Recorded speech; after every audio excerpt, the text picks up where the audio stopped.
Hello, ladies and gentlemen, Nick here, and welcome to my reaction to Doctor Who 60th Anniversary Specials, Episode 1, The Star Beast.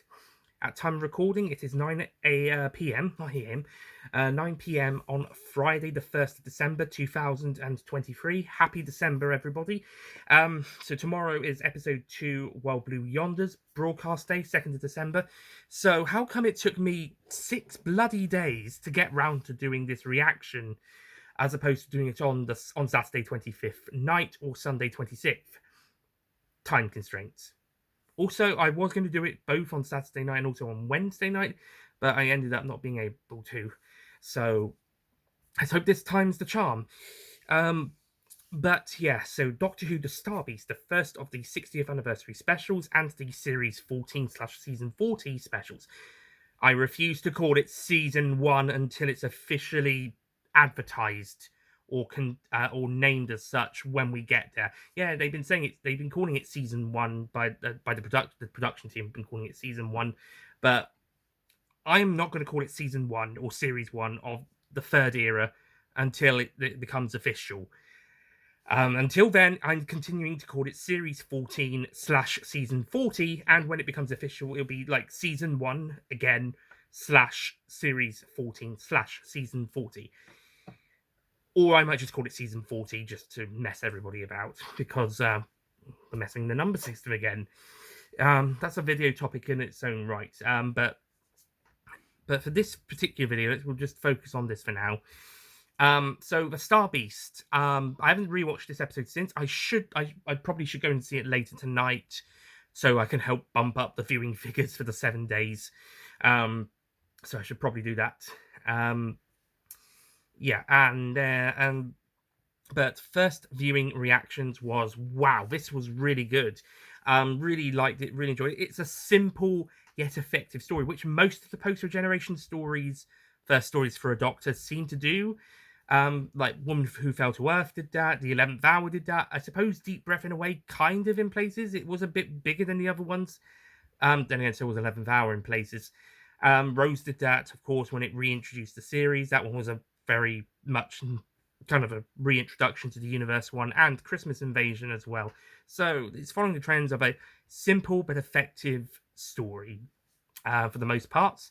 I haven't read the original comic or heard the Big Finish adaptation of this Star Beast story, but I can probably feel that it's a very accurate adaptation, just merging it in with the Dr. Donna storyline that's going throughout these specials. Like, why is the 14th Doctor very much like the 10th Doctor, but a bit older and more mature? I feel like that's his incarnation is basically a more mature version of 10.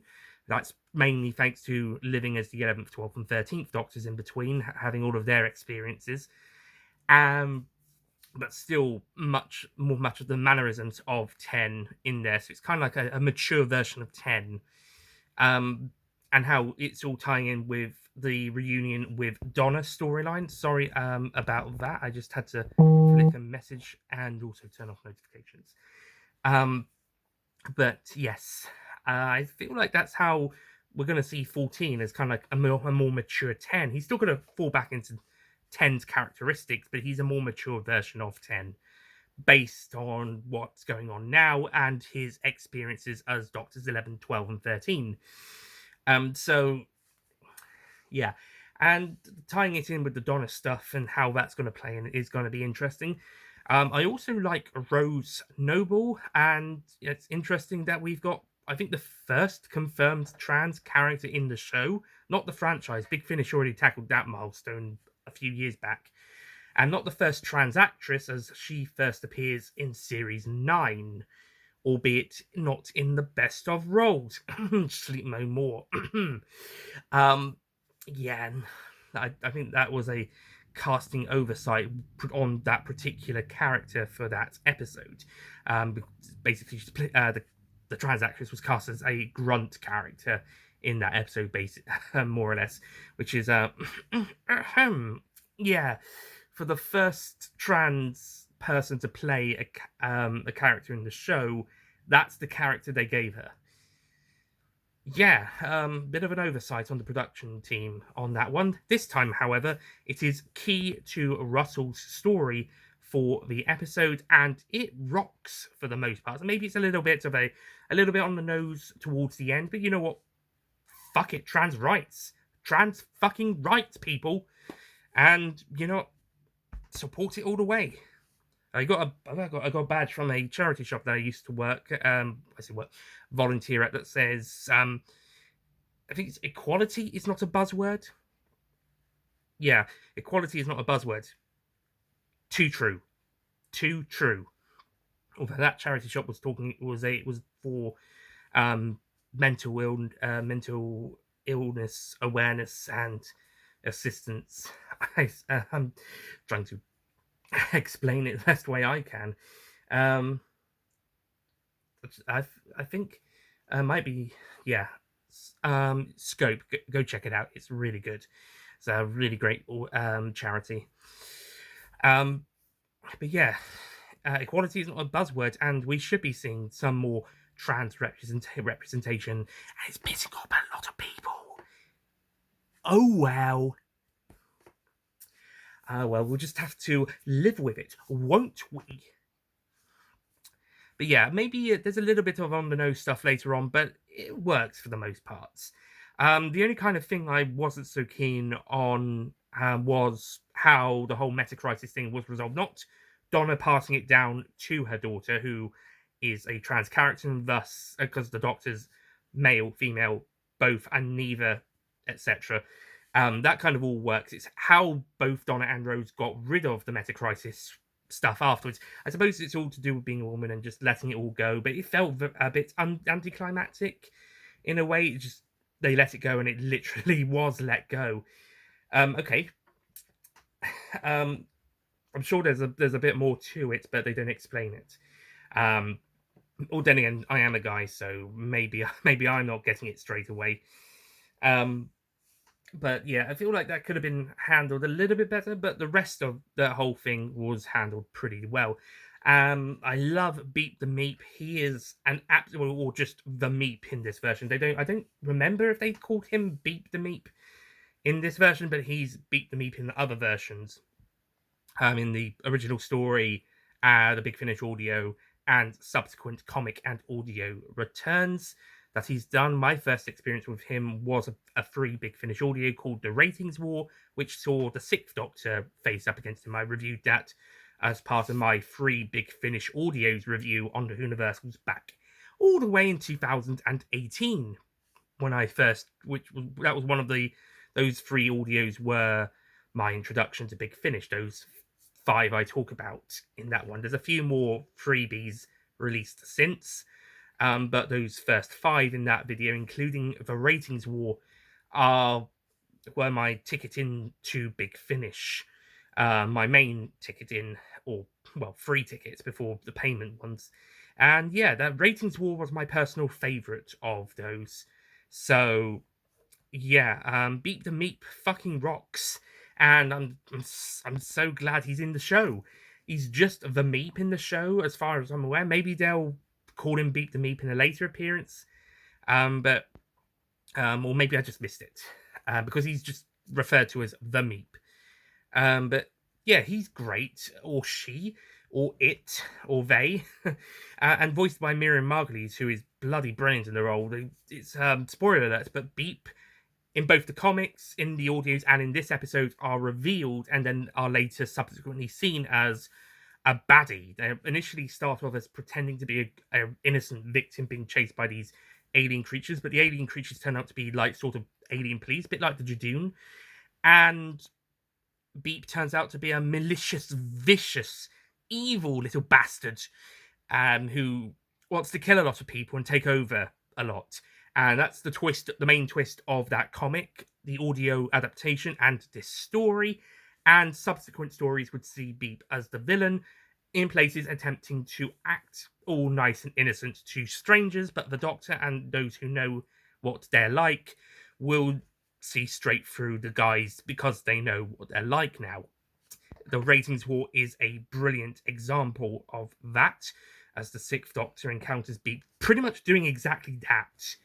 But yeah, I recommend that one actually. It's not suitable for younger listeners, but I think older listeners will get a kick out of it, especially those who grew up in the Wilderness Years or in the 80s with classic Who, specifically Colin Baker and Sylvester McCoy's eras. I think people are going to get. I think because that was made in 2002, that audio.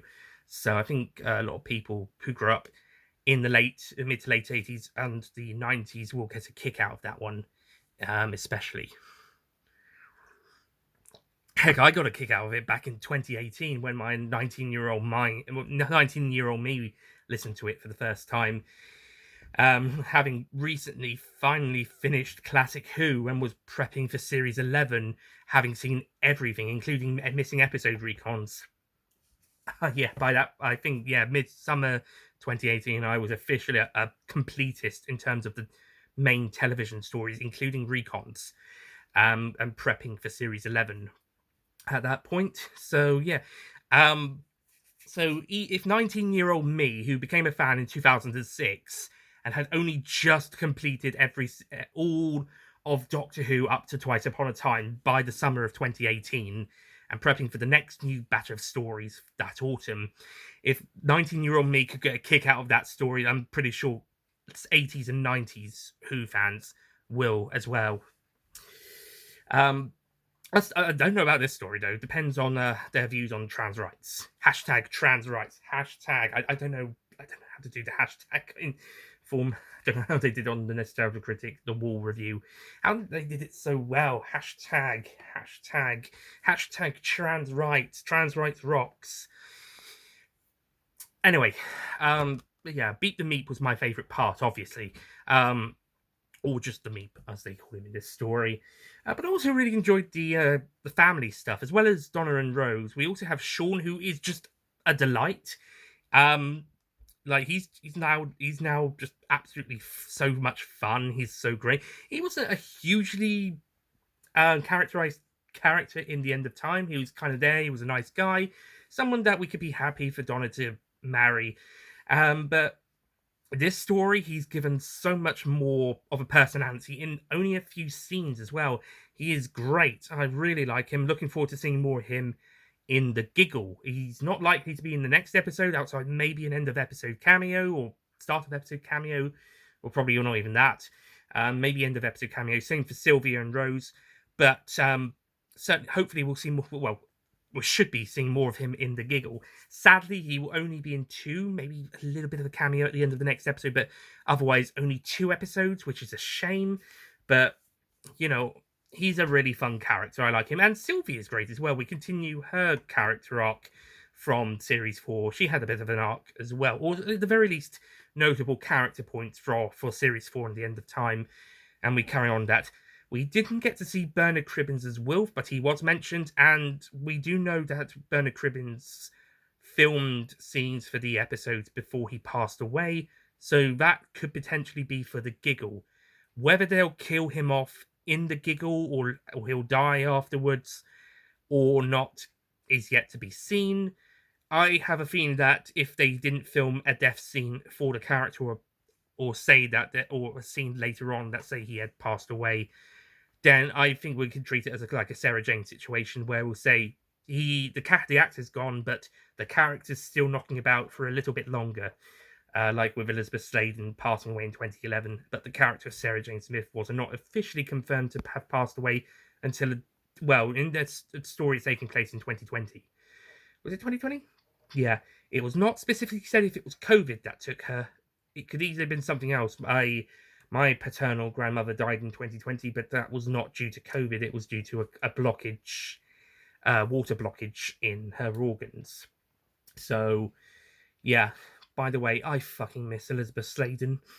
It's been 12 and a bit, 12 and a half, 12, coming up to 12 years and 8 months, and I still miss Elizabeth Sladen. And coming up to nearly 13 years, and I miss Nicholas Courtney too. Kate's got referenced though. That was nice. Nice callback. So it's good to be having a couple of callbacks to different eras. It'll be interesting to see how Power the Doctor gets tied in with the Giggle regarding the unit situation. But what's happening next week? Or is it next week? Tomorrow's episode. Well, we'll just have to find out. Why can't I speak? um, but yeah, overall, I thought. Oh yeah, and also Ruth Maddey's character. Ruth Maddey, fun fact, has played a character in Big Finish as well, as a character called Herbie. I don't know if she's wheelchair bound or in a wheelchair or whatever. But also disability persons' rights, disabled people's rights, hashtag disabled persons' rights, mentally and physically. I've got Asperger's and autism, so I suppose that could be considered mental illness. That's a mental illness, could be considered mentally disabled. So, yeah, in fact,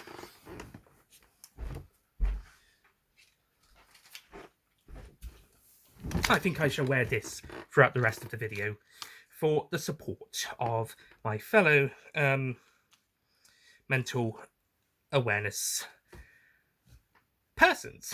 Again, I'm not the best with words. I would say it's because of my Asperger's and autism, but I think it's just if it's not that, then it's probably just me then.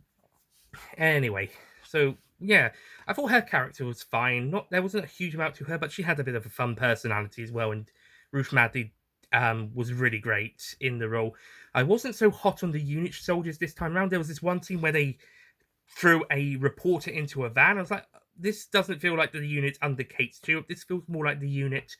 Actually, at the time, and I've recently finished listening to it. I have been listening to the Unit Dominion box, and it feels like the unit from that, or the original unit audio series from 2004 to 5, which one of the prologue episode 0, as I call it, is one of the three Big Finish audios, and then I listened to the rest of the series. Also did a review of that in 2020, early 2020, for the remainder of the series.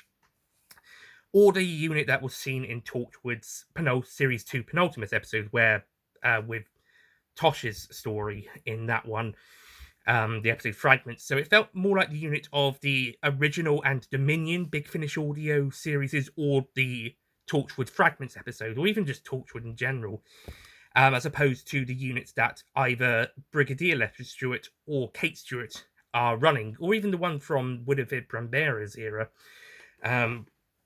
So yeah, it kind of felt a bit odd that I can understand Unit wanting to get rid of reporters out of a important site, but I feel like just throwing them into a van and basically taking them to a detention area, or to have their minds wiped or whatever, felt a bit excessive.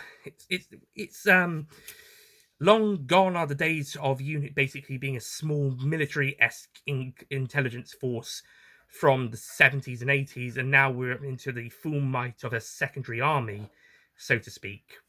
Which I suppose that's developing with the times, but it was a bit of a out of place thing for the unit of the Kate Stewart era to do, at least for television. Maybe the audios do it a bit different, but as far as the TV stories are concerned, the Kate Stewart era unit, it felt a bit out of character for them, and more akin to those Big Finish audios or the Torchwood ones. Yeah, it's a bit odd. Maybe they just drove him down the road and kicked him out or something. I don't know, but it felt a bit odd. It might have been better if they just cut that scene entirely or rewrote it. That's the only other kind of niggle I had with the Art episode, but that's just that scene. Doesn't really affect the episode so much. It does cloud a bit my vision of this unit, but we'll have to wait till the giggle till we get a fully version. I hope that the unit of the unit spin-off series, if that does happen, are a bit more in line to what we've seen them in the other new series episodes, rather than something akin to those audio ones or the Torchwood ones as we saw here. Hopefully when Kate Stewart's back, things are gonna kind of calm down a little bit. They were kind of being a bit frantic in this episode. No wonder half of them got taken over by that Nexus thing that that took over the minds of the Meeps. Also, a very interesting cryptic line at the end of the episode where Beat the Meep says, "Wait till I tell the boss about another two-hearted creature like me." They're very hard to find. That's not the word for word thing, but kind of like the gist of it. I haven't seen the podcast episode of it yet. I might watch it after the episode. I did see the Unleashed, but they didn't cover it, but according to the podcast, Russell said that is not going to be the Toymaker. That isn't for David Tennant. It's probably going to be for some. It's theorized it's going to be for Ncuti Gatwa era. I think he might actually said that it's going to be for Ncuti. Whether it'll be series 14 or season 1, or maybe an ongoing thing is to be decided. How long exactly Ncuti's era is going to be is not certain. He's definitely doing 2, but beyond, we know Russell's doing at least 4, but we don't know if Ncuti's going to do beyond 2. Really hoping he does, especially if he turns out to be awesome. We'll find out next Saturday at the very end of the Giggle, at earliest, unless he's going to be in tomorrow's episode. That is a theory that some people have had, but okay, so tomorrow at earliest, otherwise more likely next week's the Giggle, and then even more of a get to know him in his first episode at Christmas Day, baby. So yeah, we'll get to know his character later on, but yeah, we've got these episodes to continue enjoying. So overall, I think the Star Beast, this is still a reaction, by the way, this is not a review. I will probably get more into, I might be able to stop rambling and maybe get into more focused points or more critical points in that. It might be next year, because we're thinking of doing a new way of doing the reviews for Universals, so I might be doing one of the episodes then, so the whole lot might even be next year to time with that, or I might just cover one of the episodes again. It probably won't be Wild Blue Yonder, because if we do those, Thomas is most interested in doing that one. But we'll make a final decision at the time. But yeah, I really like the Star Beast, and I really enjoyed it. I think it was a great way to start off 14's run and these 60th anniversary specials. A few bumps, but otherwise mostly smooth in the road and really fun and enjoyable. A very satisfactory, a really great way to start off Russell T Davies era 2 and the 14th Doctor's era. So, thank you so much for watching, and I'll see you guys next time for, it's probably going to be the reaction video, my reaction to episode 2 of the 60th anniversary specials trilogy, Wild Blue Yonder. I'll see you guys next time. Goodbye. Oh, also, the performances were fantastic. Okay, now I'm done. Bye.